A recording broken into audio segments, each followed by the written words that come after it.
তত্ত্বকথা এই কবির মিরসরাই আরশিনগর ফিউচার পার্কে বাউল মঞ্চে অনুষ্ঠিত হলো শীতকালীন কবিতা উৎসব। আমার চোখের তারাগুলো আমার চওড়া কপালের জোড়াটি।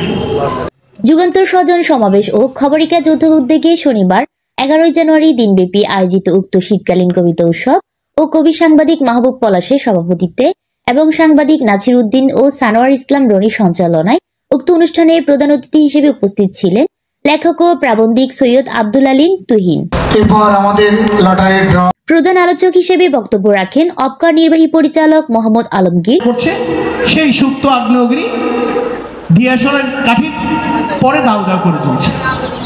বিশেষ কবি অতিথি হিসেবে কবিতা আবৃত্তি করেন কবি শুক্কুর চৌধুরী, আলমগীর হোসেন, কবি ও বাচিক শিল্পী শিমলা চৌধুরী, কবি খালেসা খানম, চট্টগ্রাম শিল্পকলা একাডেমি পুরস্কারপ্রাপ্ত বাচিক শিল্পী জারিন সুবাহ, কবি শাহাদাত হোসেন লিটন, শিল্পী প্রফেসর আখতারুজ্জামান, কবি মোহাম্মদ মুসা, কবি ও শিক্ষক হোসাইন সবুজ, কবি সুবর্ণ চক্রবর্তী।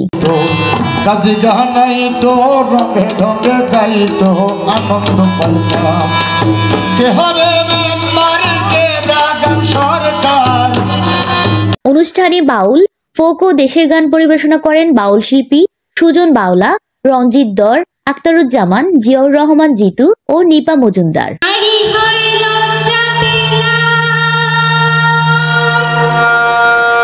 সবশেষে অনুষ্ঠানে সেরা কবি সম্মাননা, যুগল সম্মাননা ও সকালের খেলাধুলা পর্বের পুরস্কার বিতরণ করেন অতিথিবৃন্দ। অনুষ্ঠানে আলহাজ মহসিন আলীকে সভাপতি ও সানোয়ার ইসলাম রনিকে সাধারণ সম্পাদক করে যুগান্তর স্বজন সমাবেশের মিরসরাই উপজেলা শাখার নতুন কমিটির ঘোষণা দেন সাবেক সাধারণ সম্পাদক রিফন গোপ পিন্টু।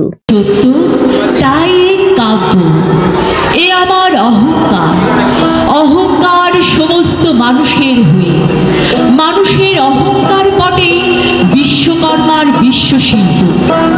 তত্ত্বজ্ঞানী জপ করছেন নিঃশ্বাসে প্রশ্বাসে, না না না, না পান্না, না চুনি, না আলোর ভালোবাসার তুলতুল আঁচড়ে।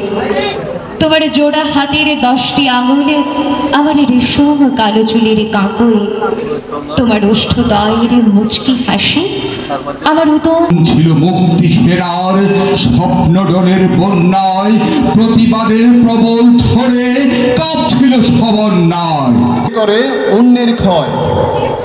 উপহাসের পাত্র কত হবে আর, পাবে না না করতে মন রক্ষা সবার। রক্তাক্ত শহর নগর বন্দর মারণাস্ত্রের শক্তি দেব। শীতের হাওয়া হঠাৎ ছুটে এলো, গানের বেলা শেষ না হতে হতে মনের কথা ছড়িয়ে এলো, ভাসিয়ে দিল শুকনো পাতার স্রোতে।